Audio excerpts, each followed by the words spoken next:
kõige huvitavam positsioon siin on Paul-Eerik Rummol, kes oli 94. aastani kultuuri- ja haridusminister ja ei ole kunagi olnud Kultuurkapitali nõukogu esimees. aga mulle tundub, et te olete kuidagi olnud seotud selle Kultuurkapitali seaduse sünniga. Meenutage seda aega natukene. Ja kas see Kultuurkapital on selline, nagu teda tegite?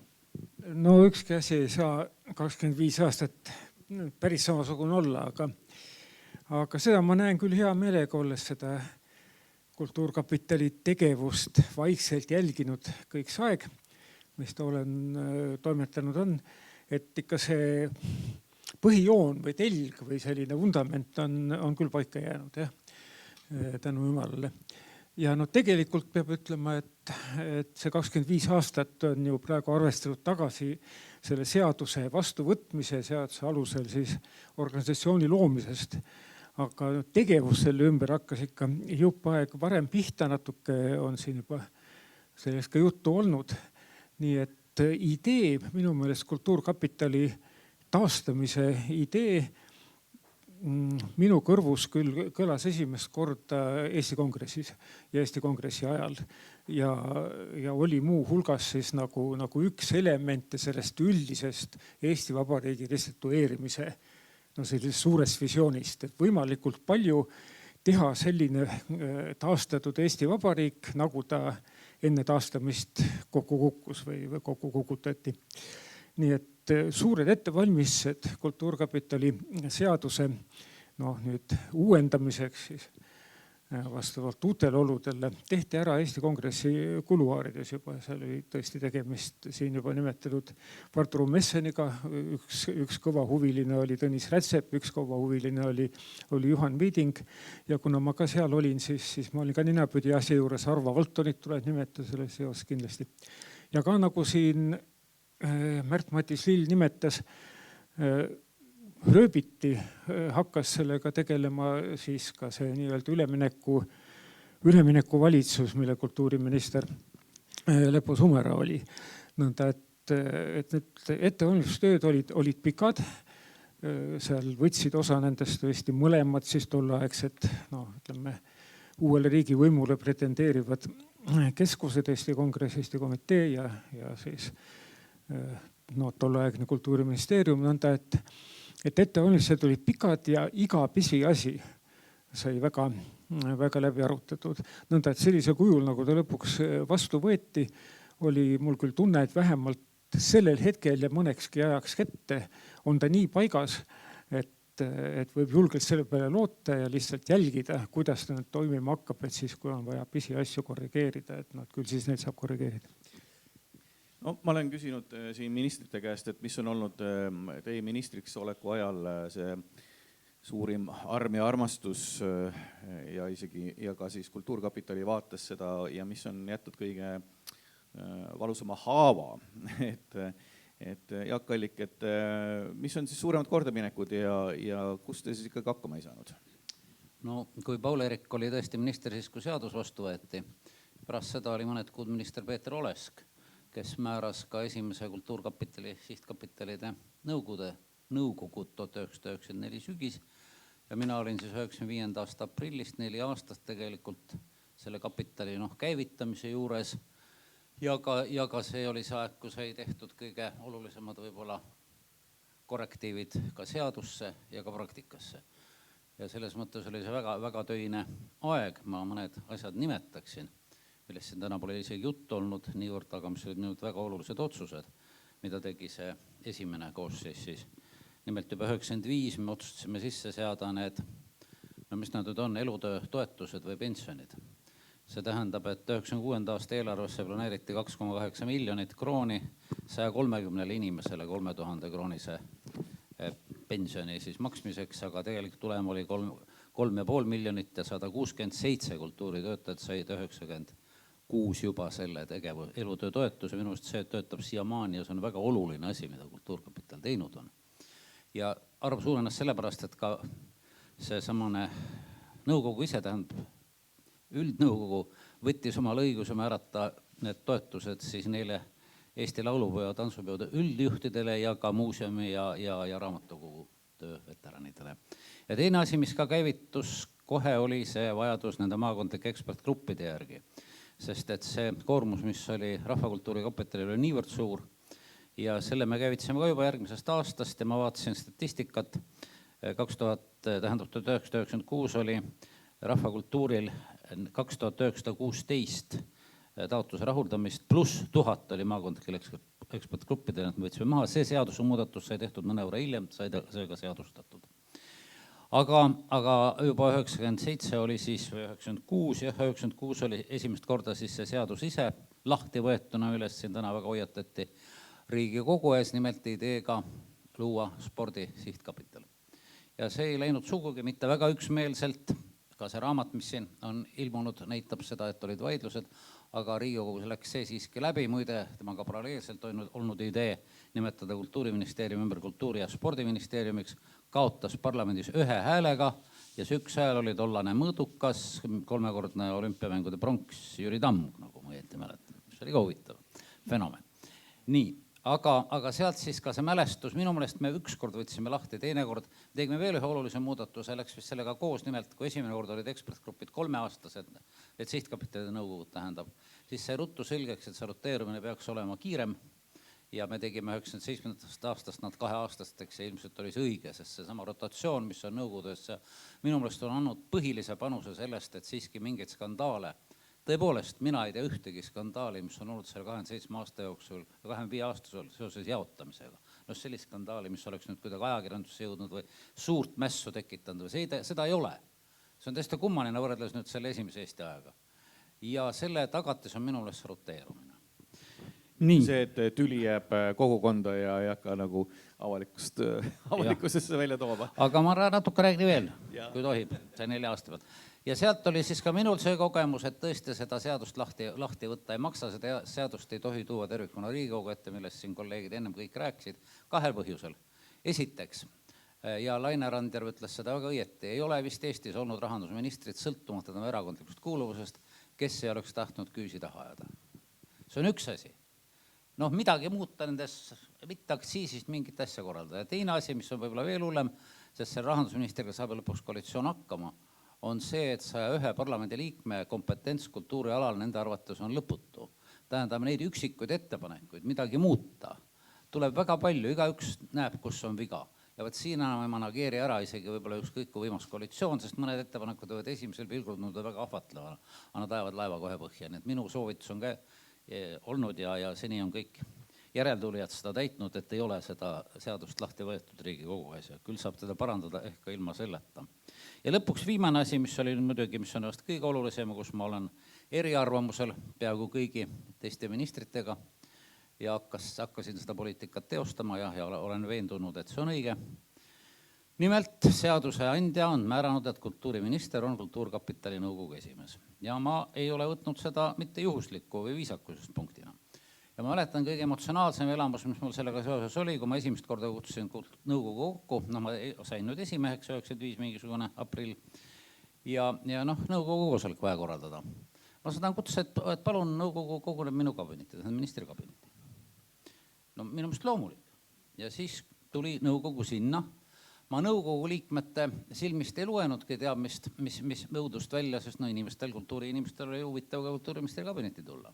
Aga need näod, mis olid Kultuurkapitali aparaaditöötajatel, ma mäletan erakordselt sümpaatset inimest Annika välja taga. Siis ma sain aru, et ma olen sooritanud mingi pühaduse teotuse. Pühaduse teotuse, ma selle riigist nii lahutatud ja nii sõltumatu organi kutsun ministri kabinetti.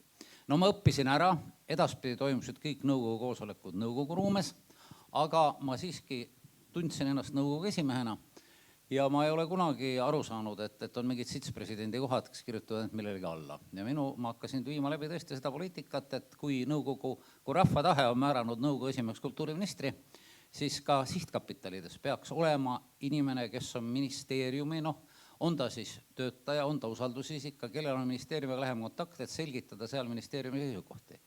Ja minu jaoks ei ole eraldi ja kogu küsimus, mis siin oli, kuivõrd on politiseeritud Kultuurkapital. See on üks ja sama raha, see on maksumaksja raha.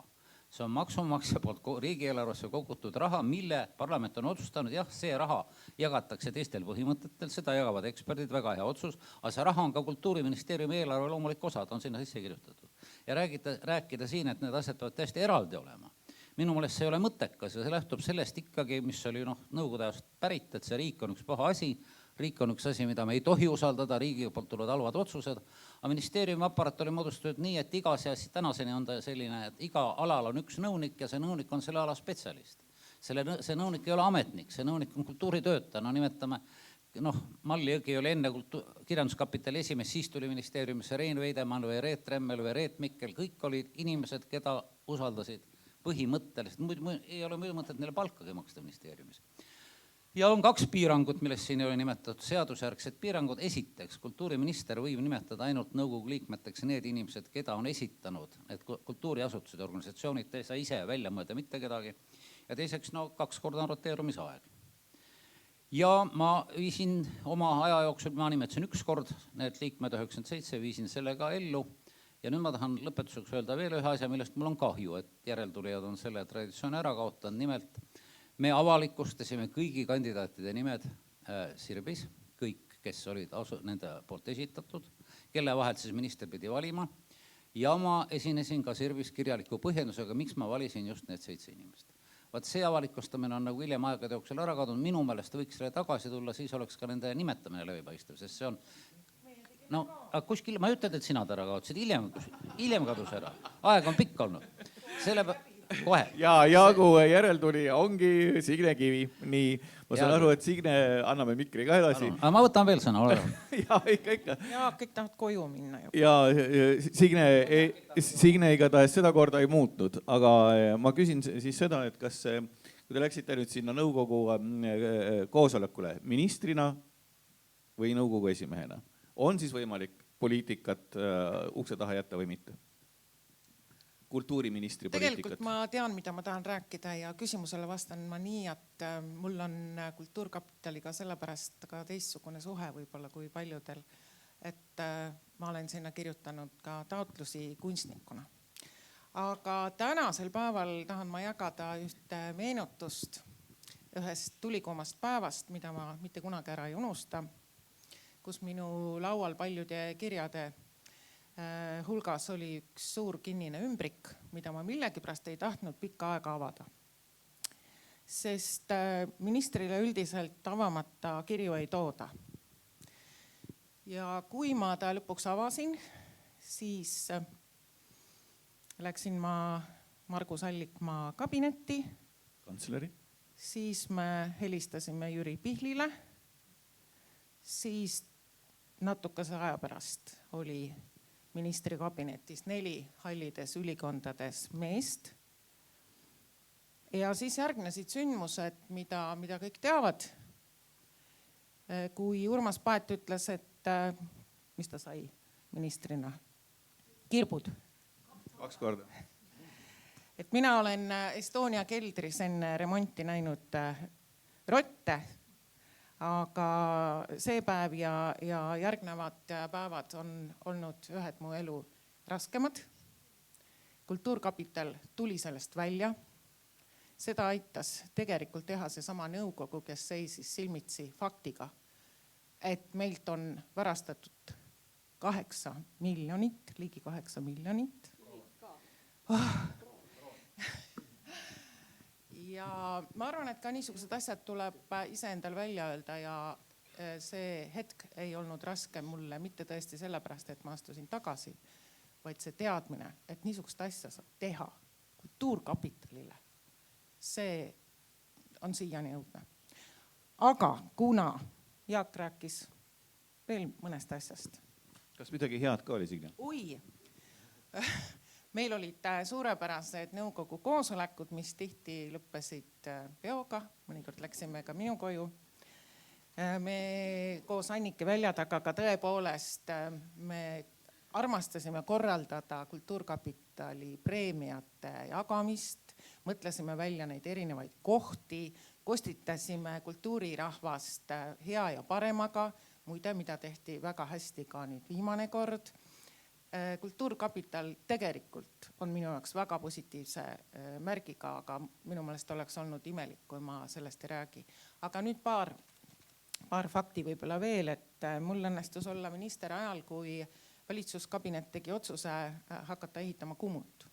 Ja ka see otsus ei tulnud kergelt, see protokoll on mul kodus, ma ei jõudnud seda üle vaadata, aga see oli nibin-nabin otsus. Ja pärast tuli hea kolleeg Ivari Padar ja ütles, et tead, et ma pidin tegelikult hääletama teistmoodi, aga sa meeldid mulle, et ma hääletasin poolt.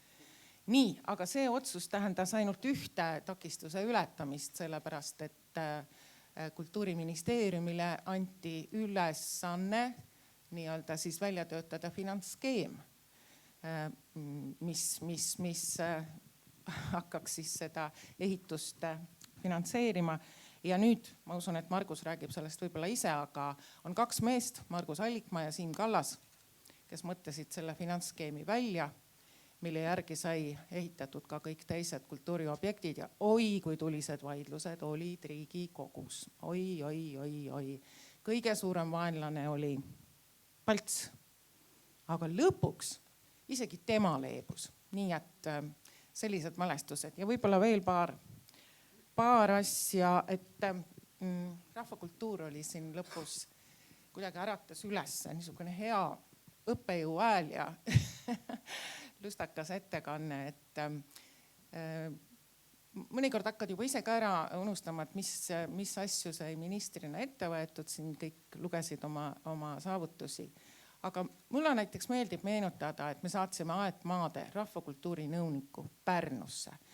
Ja see oli aastal juba kas 99 või 2000. Et me nagu alustasime sellist asja, et ainult Tallinnast ei pea asju juhtima, aga see vist ei kestnud eriti kaua.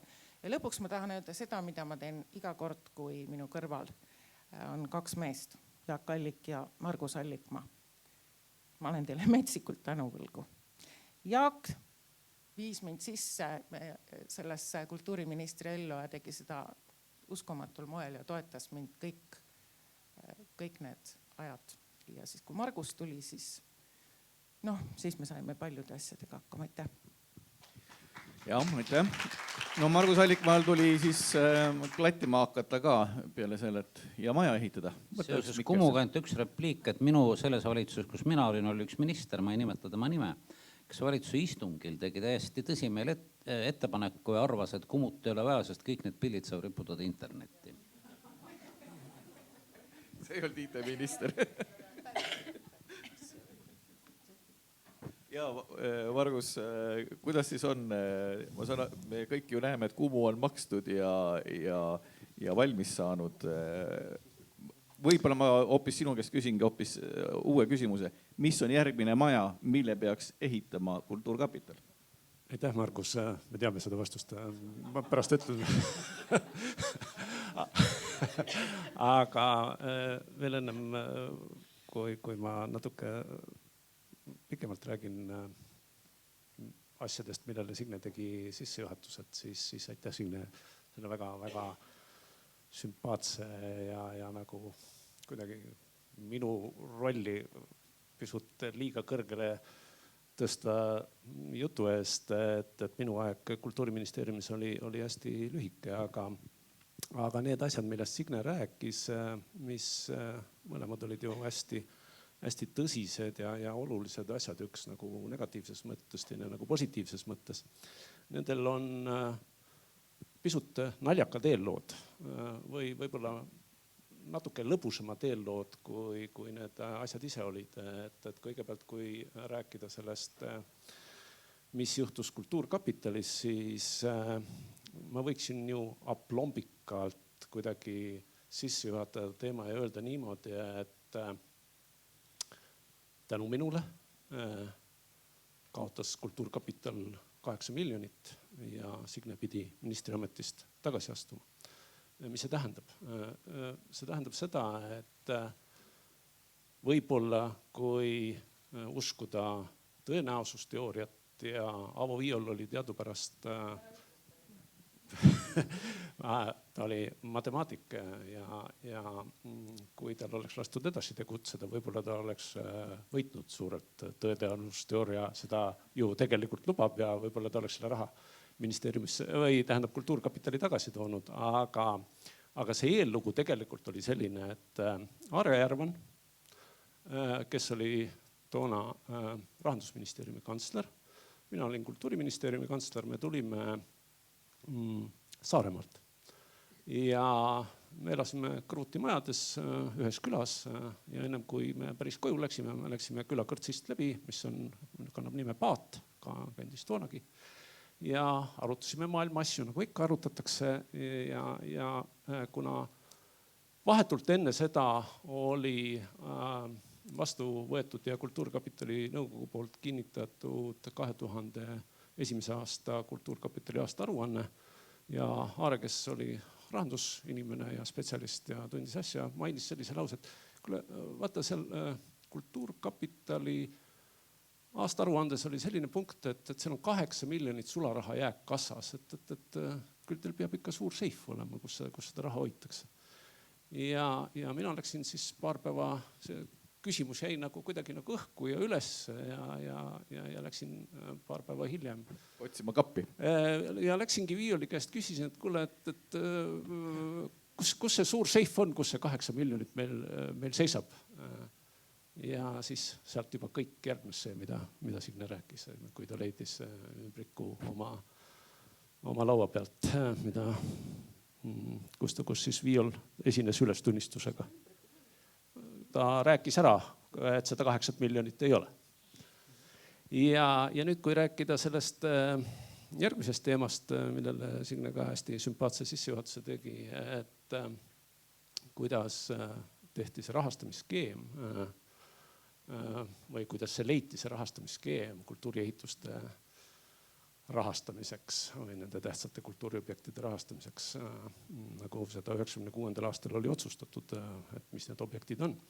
Selle eellugu oli ka hästi lihtne, et Kultuuriministeeriumis oli spordi asekantsler Enn Vallimägi ja tema nagu kõik valdkonnad ja temagi oma valdkonna eest tahtis hea seista ja rääkis, et spordil on raha tohutult vähe, et kuidagi tuleks spordivaldkonda raha juurde leida, et mis on see koht, kus seda leida ja neid arutelusid oli nii ja naasuguseid. Siis ta ütles sellise lause, et hasartmängumaksu ei ole tõstetud selle hasartmängumaksu kehtestamisest alates. Ehk see hasartmängumaks oli püsinud muutumatul kujul pea tolleks hetkeks siis 10 aastat, pisut vähem. Ja siis käis klõps. Ja siis ma tormasin Signe kabinetti ja ütlesin, et me teame, kus me raha saame. Ja siis ülejäänud oli juba tehniline töö. Et niimoodi tekivad vahel asjad või nagu sellised võimalused. Ja võib-olla selle jutu lõpetuseks ma tegelikult tahaksin tänast päeva kohta või natuke nagu sellise üldistava tähelepaneku teha, et me oleme täna kuulnud hästi palju positiivset Kultuurkapitalist ja et kõik, kes sealt kuidagi selle Kultuurkapitaliga on seotud või kes me oleme sealt osa saanud moel või teisel, et me oleme hästi rahul sellega. Ja siis me mõtleme korraks selle peale, et Kultuurkapitali raha kogu kultuuri käsutuses olevast rahast on vähem kui 10%. Minister ütles 15%, see tähendab seda, et see, mis riigieelarvest üldse tuleb kultuurile, sellest Kultuurkapitali osa on 15%. Aga kui me liidame oma tulud juurde, kui me liidame juurde veel teistest allikatest tulevad rahad, siis Kultuurkapitali raha 8,5%, ütleme niimoodi. Ja vaadake, see 8,5%-ga on võimalik kogu sektor õnnelikuks teha või vähemalt rõõmsaks teha. Erakordne.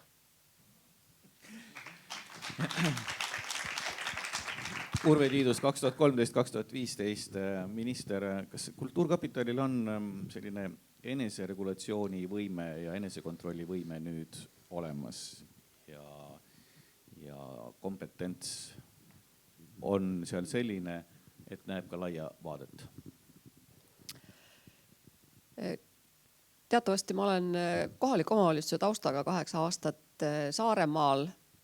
Ma olen näinud Kultuurkapitali, kultuuri rahastamist ühe ja teise poole pealt. See on väga huvitav, sellepärast, et kui sa oled nagu kogukonnas, kohalikus omavalitsuses, siis sagedasti sulle tundub, et see on kuidagi võib-olla äkki Tallinna kesksem, suurte kohtade kesksem. Selles ministri ametis ja ka nõukogu esimehe ametis sa näed muidugi seda, et see nii ei ole. Kõige tihedamini või kõige sagedamini tuli mul vastata küsimusele, et miks ei ole Kultuurkapitalil sama palju raha nagu Norra kultuurifondil.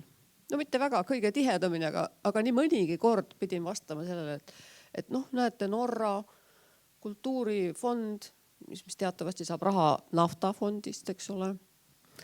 Ja õieti mitte naftafondist, vaid nende naftafondi intressidest. Et siis tegin ma endale selgeks, et kuidas siis nendest kultuurifonde üldse rahastatakse. Väga huvitav teema ja pean ütlema, et Eesti taastas selle Kultuurkapitali taasiseseisvumise järel. See on üks geniaalsemaid otsuseid ja olles nõukogu esimehena ka seal selles protsessis osaline, ma aukartuse ja imetlusega hindan kõiki neid inimesi, kes teevad neid rahajagamisi, otsustusi. See on erakordne. Proua Kõivupuu siin rääkis, et Eesti on väike ja kõik tunnevad kõik ja mingid võrgustikud ja kõik ikka kuidagi kõik.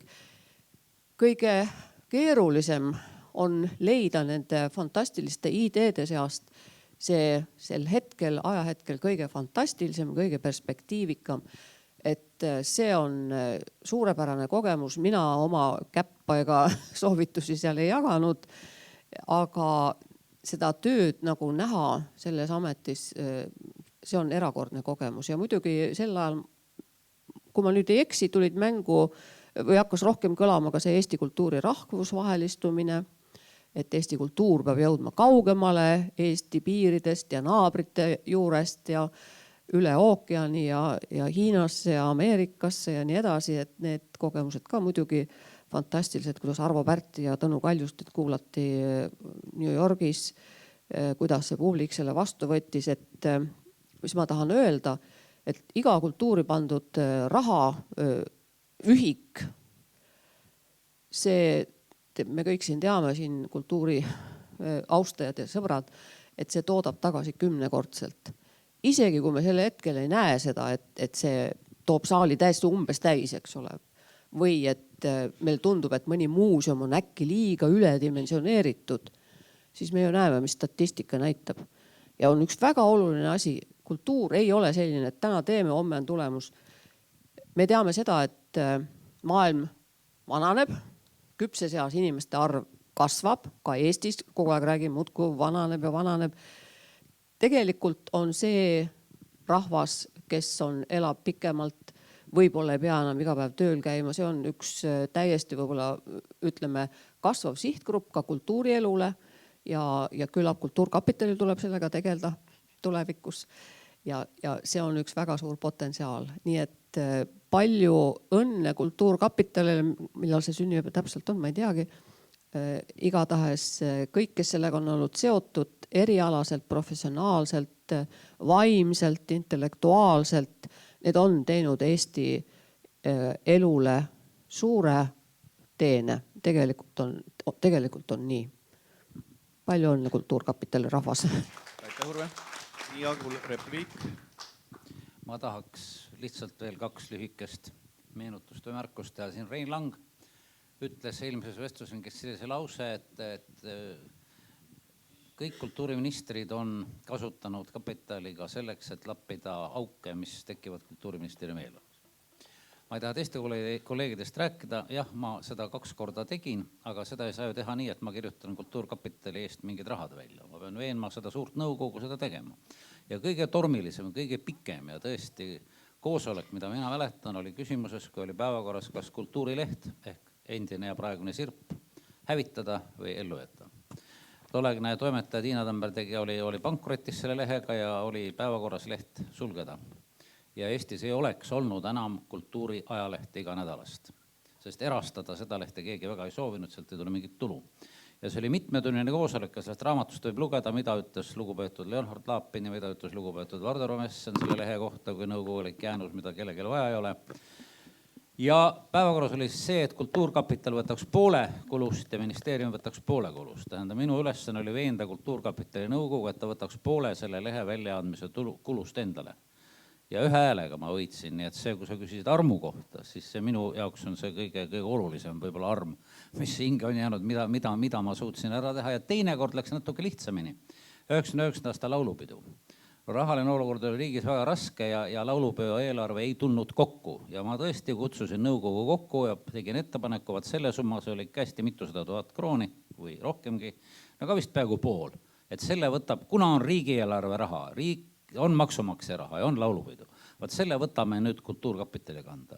Tuli ka veenda, aga see läks enam-vähem häälteenamusega läbi ja need olid väga olulised momendid ja ma ei näe selles süüd, kui on Kultuuriministeeriumi eelarves auk, võib-olla tuleb jälle varsti auk. Kui see auk jääb täitmata, siin ütles vist Laineväe, et see institutsioon likvideerub ju siis. Kas me oleme siis õnnelikumad, kui likvideerib oluline rahvuskultuurini institutsioon või toetame teda ikka sellest ühisest meie maksumaksja rahast läbi Kultuurkapitali. Minu meelest ka ükski minu järelkäija ei ole seda viga teinud, et on toetanud midagi, mida ei oleks vaja olnud, seda auku täita, mida ei oleks vaja olnud täita. Ja lõpuks siis see, nagu rääkis ka Urve Tiidus, tähendab ilmselt me kõik ja mina ka kümnetel rahvusvahelistel konverentsidel ja ka sadadel kohtumistel kolleegidega kuni tänase päevani. Kui me seletame seda Kultuurkapitali seadust, seda süsteemi algul ei usuta, siis ollakse pahvid. Ainuke, kes järge tegi, oli Läti, aga ka ebaõnnestunult, sest Lätis võeti ära see kapitali loomise raha ministeeriumi eelarvest. Ja alles nüüd ma lugesin, et nad teevad seadust, et see läheks ka otse riigieelarvest mingite aktsiisidega, millegi säärasega.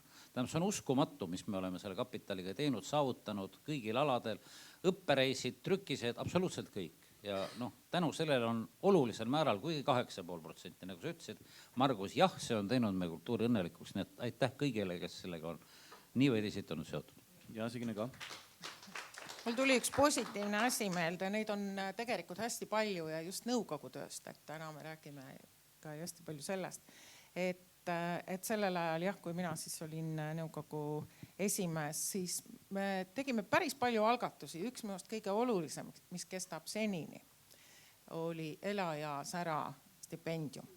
Ja ma mäletan seda koosolekut, meie koosolekut olid tõesti, meie tellisime ka veini ja ma kardan, et nüüd enam nii ei tohi teha, süüa ja veini ja need läksid poole ööni. Ja me olime, seal oli Indrek Saar ja Mart Kalm ja meil oli vahva seltskond. Ja siis tore oli see, et me olime otsustanud, et me tahame hakata seda stipendiumi välja andma, aga paneme teile mingi nime. Ja selle nime autor on Mart Kalm ja kui ta selle välja kõigepealt ütles, see tundus, et ma ei tea, niuke titekas, eks ju, Ela ja Sära. Aga tegelikult hakkas kohe mingi 5 minuti pärast meeldima ja minu meelest on see nagu hästi äge. Ma tervitan kõiki nõukogu liikmeid, keda siin ei ole, aga kellega mul õnnestus koos töötada. Et elame ja särame edasi. Paul-Erik, jah. Jah, ma omalt poolt lõpetuseks, kuna mul on vist juba tõlvetakso ees. Tahaksin sellise üldistuse veel esile tuua. Et iga asi on see, mis ta on ja Kultuurkapital on see, mis ta on, aga iga asi on midagi muud veel ja kuulub mingi sellise suurema pildi sisse. Ja Kultuurkapitali taasasutamisel oli see tegelikult osa ühest riigi ehituslikust ja julgeksin öelda isegi riigi õiguslikust protsessist, sest nüüd riigi aparaadi ja poliitilise võimu, siin on palju olnud juttu sellest politiseerumise ohust võimalusest. Roll on üks, aga riik omakorda ei saa kuidagi moodi rahva kõigist muudest toimingutest peale võimu haldamise lahus seista ja on lõpmatult palju vaja üles ehitada või tegelikult nad tekivad spontaanselt, kui hirmsasti ei takistata vahele sekkuta. Üles ehitada see kõigi muu rahvaelu tegevuste ja riigi aparaadi ja riigi võimu vaheline ja sellest mingis mõttes kõrgemal seisev võrgustik.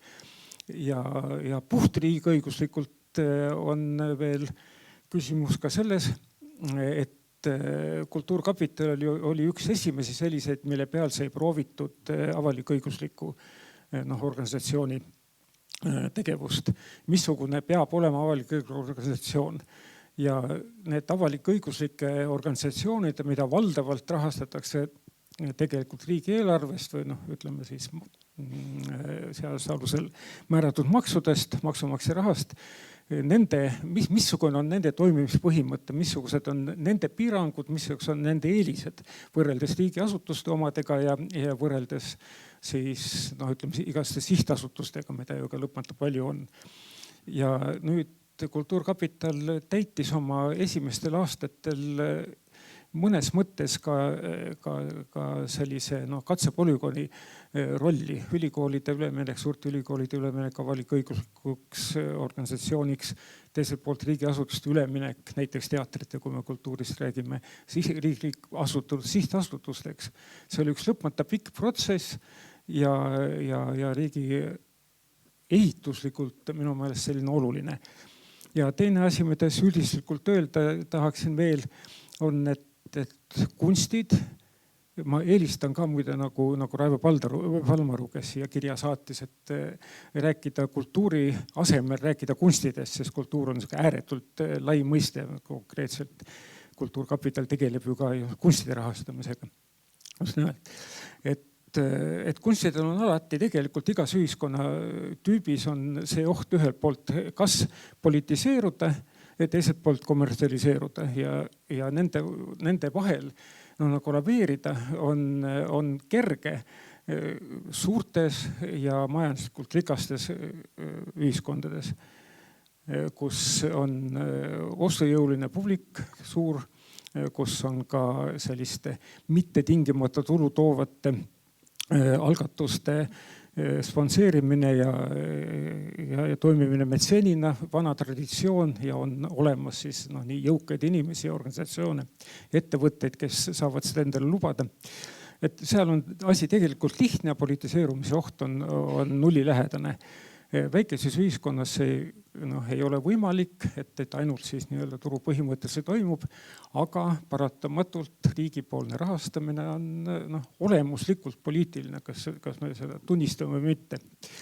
Nii et selle skeemi ehitamine, kus on võimalik vältida, maksimaalselt vältida mõlemat sedasi Küllati ja Röödist, et see oli nagu üks sellise Kultuurkapitali ülesehitamise selliseid stiimuleid, torkis tagant see, et kas on selline asi võimalik niimoodi teha.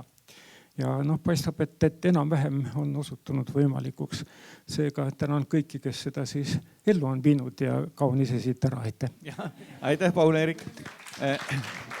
Nii, kõik, kes peavad ära minema, läheb praegu ära, aga mul on 2 kiiret küsimust veel siis ministritele.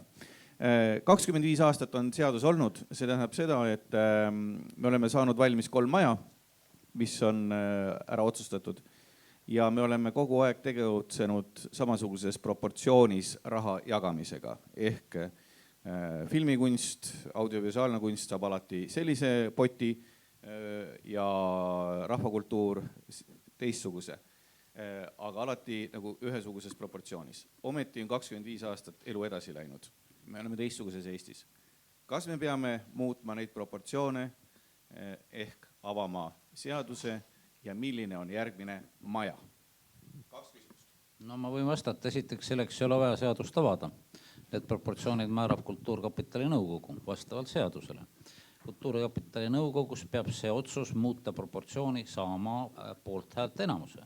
Nüüd kujutage ennast ette selle 10 või 11 on nüüd liiget, 8 on sihtkapitalide esindajad. Kuidas te hääletate? Mul õnnestus üks kord, me vähe muutsime proportsiooni, tähendab, kuna tundus tõesti, et arhitektuur, kus on tegelikult suhteliselt vähe taotlus ja ka suhteliselt rikkamad inimesed. Me võtsime midagi suure surmaga arhitektuurilt maha ja andsime vist kujutavale kunstile juurde, aga see oli väga raske otsus. Nii et kui tuleb selline nõukogu esimees, selline minister, kes suudab selle proportsiooni muutmise nõukogus läbi suruda, miks mitte. Aga seda, mis on õiglane, mis ei ole õiglane, mis on see maatriks või kriteerium, seda on kohutavalt raske välja töötada. Nii, mis on järgmine kultuuriobjekt, mida tuleb ehitada? Mina arvan, et see idee, mida siin nüüd eelmine kultuuriminister hakkas nagu kooskõlastama ja sai ka kooskõlastuse minu meelest selle asja tegelikult juhilt Tallinna linnahall ooperiteatriks ja konverentsikeskuseks. Mitte uut maja ehitada, vaid see asi ära, sest me ei saa lasta laguneda rahvusvahelise väärtusega, kunstiajalise väärtusega hoonet ja me ei saa seda prügimägesid linna pidada ja samal on ooperiteatrit. Vaevalt selliseid asju tuleks ühitada ja kui Aivar Mäe oli sellega nõus, siis minu meelest sellel oleks perspektiivi. Margus? Mis asja, Margus? No teeme järjest. Ja kui ma ära olen rääkinud, ma tõusen püsti mitte ebaviisakusest, ma ei suuda enam istuda.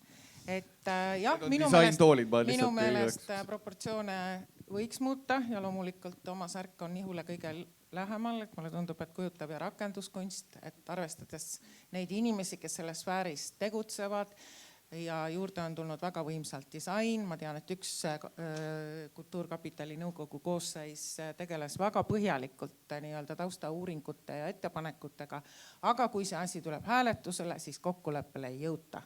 Nii et võiks, aga seda muudatust vaevalt, et tuleb. Kultuurkapitali seadust ma ei soovitaks mitte kellegil minna torkima nii kaua, kui selleks ei ole tõesti mingit uskumatut hädavajadust.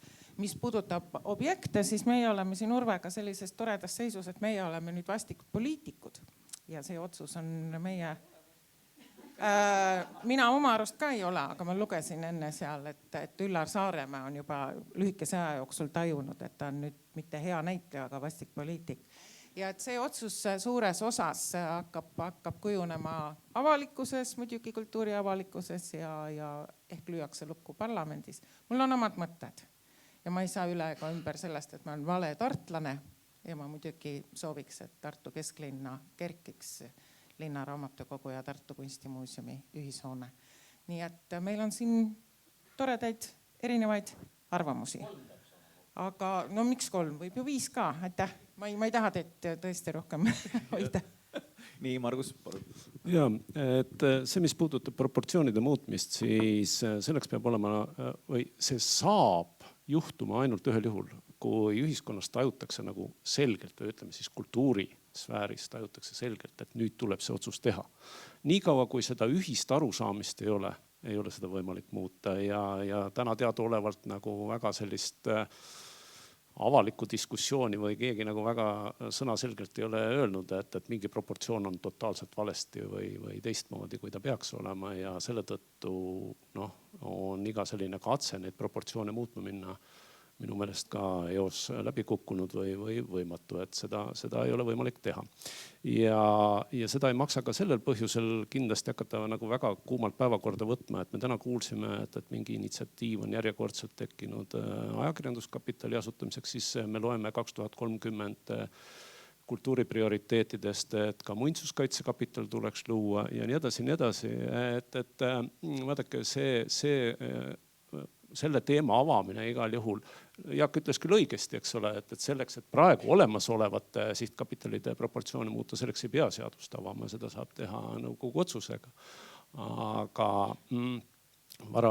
niipea kui selle üle nagu avalikult hakata diskuteerima, siis ilmselt hakatakse neid rõõmuga kohe teisi kapitale ka juurde tooma, nii et selles mõttes ei soovitaks küll üldse seda teemat torkida. Enne kui ei ole väga selgelt formuleeritud, et mingi proportsioon on täiesti paigast ära. Aga mis puudutab majasid, sest tõepoolest see järjekord tuleb nüüd uuesti paika panna. Muidu see raha lihtsalt hakkab akumuleeruma kultuurkapitali arvele ja see oleks võib-olla nagu mõttetu raha pangale kogunemine. Teame, et panga intressid eriti kõrgetena ju ei ole või vastupidi pigem negatiivsed.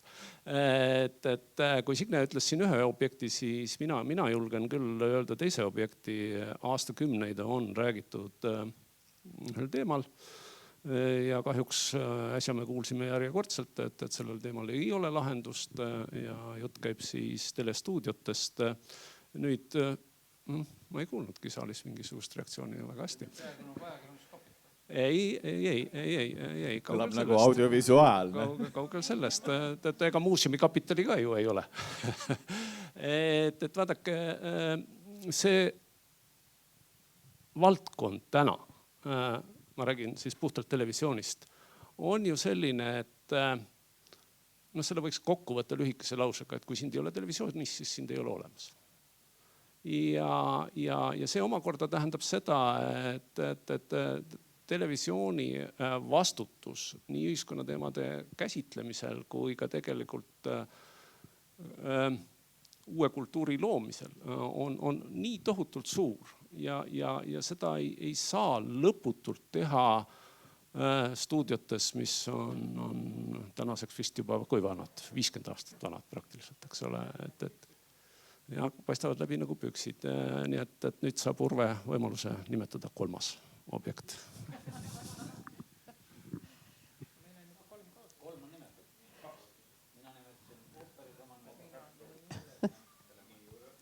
Ühte asja on väga paljud inimesed elult õppinud, nende hulgas olen ka mina, et usaldage eksperte ja küsige nende arvamust.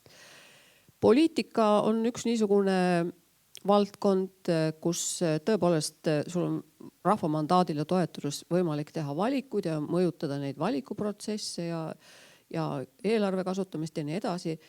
Aga kultuurivaldkonnas, et seda, mida vaja on, jumala eest, las asjatundjad ja eksperdid räägivad ja nende ütlusi tuleb väga tõsiselt kuulata. Nüüd tahtmata anda ühelegi valdkonnale või mingisugusele arengule eelist, mul lihtsalt meenus praegu üks vestlus hiinlannaga, kes on keskealine hiinlann, haritud, väga tore daam. Ta ütles, ta hakkas minuga rääkima, meil oli muid teemasid ka, aga ta ütles, et ta käis Tõde ja õigust vaatamas. Et ta oli tahtnud seda väga vaadata, kuna talle seda soovitati, aga ta oli mures, et võib-olla seal ei ole neid inglisekeelseid subtiitreid ja ta ikkagi võttis pileti ja ütles, et ma läksin kinno ja seal olid inglisekeelsed subtiitrid ja ma vaatasin selle filmi lõpuni. Et ma olin täiesti lummatud, ütles see hiinlanna, kes on sündinud, kasvanud, hariduse saanud Hiinas. Ma küsin, et mis teid siis seal niimoodi lummas ja ta ütles, et teate, ma sain aru, et inimesed on maailmas oma saatustega ja elukäikudega väga sarnased, hoolimata sellest, mis keelt nad räägivad, kus nad elavad ja nii edasi, kuidas need on kasvatatud. Sellega ei taha ma öelda, et võiks filmile rohkem raha anda, aga tegelikult me peame, oluline on tajuda neid protsesse, mis toimuvad loovas maailmas ja kultuurimaailmas, et mis asjad need on, kus on vaja nagu energiat juurde anda, kus võib-olla mingil hetkel ei ole seda vaja. Ja kui vaadata seda, et tuleviku maailm vajab väga spetsiifilise koolituse ja õpetusega inimesi, mille seas peetakse tähtsaks matemaatikat, loovust, kommunikatsioonivõimet ja miks neid vaja on, sellepärast, et on vaja probleemide lahendamise oskust ja need oskused, need omadused, loovus, kommunikatsioonivõime, matemaatika, need annavad need eelised probleeme lahendada. Nii et kui kultuur saab kaasa aidata, et loovus edeneb, kommunikatsioon edeneb, siis ükskõik, kuidas te siin targad inimesed seda raha peate vajalikuks jagada, mina olen selle poolt. Mis puutub hoonetesse, siis alati on vaja uusi maju ehitada, sellepärast, et lihtsalt uus ruum tekitab ka uued mõtted, midagi ei ole teha. Ja loomulikult teatud asjaoludel ma siiski näen, et ühel hetkel on lahendatud see ooperisaali küsimus. Ma nimme ütlen ooperisaali, et see saal, mis praegu on, et ta ei kanna neid vajadusi, ei täida enam neid vajadusi, mis tegelikult ooperi etendustele esitatakse. Ma ei räägi, milliseid maju või kuhu kohta neid on vaja ehitada. Jällegi ma ütlen, et las targad inimesed otsustavad, asjatundjad. Aga muidugi olen ka selle poolt, et ega seda uue telemaja ideed ei maksa ka nii kiiresti maha matta, et kuigi võib-olla on mingisugused madalseisud raha kasutuses. Aga nüüd Margus Allikmaale ma ütlen, et see, et kui sind ei ole televisioonis, siis sind ei ole olemas, et see natukene on muutunud, et kui sind ei ole sotsiaalmeedias, siis sind ei ole olemas. Meedias, jah, Signe parandab, et kui sind ei ole pildi. Aga samal ajal jäävad tekstid üli oluliseks. Pilt on ainult üks osa. Aitäh. Aitäh, Urve. Aitäh, ministrid. Aplaus.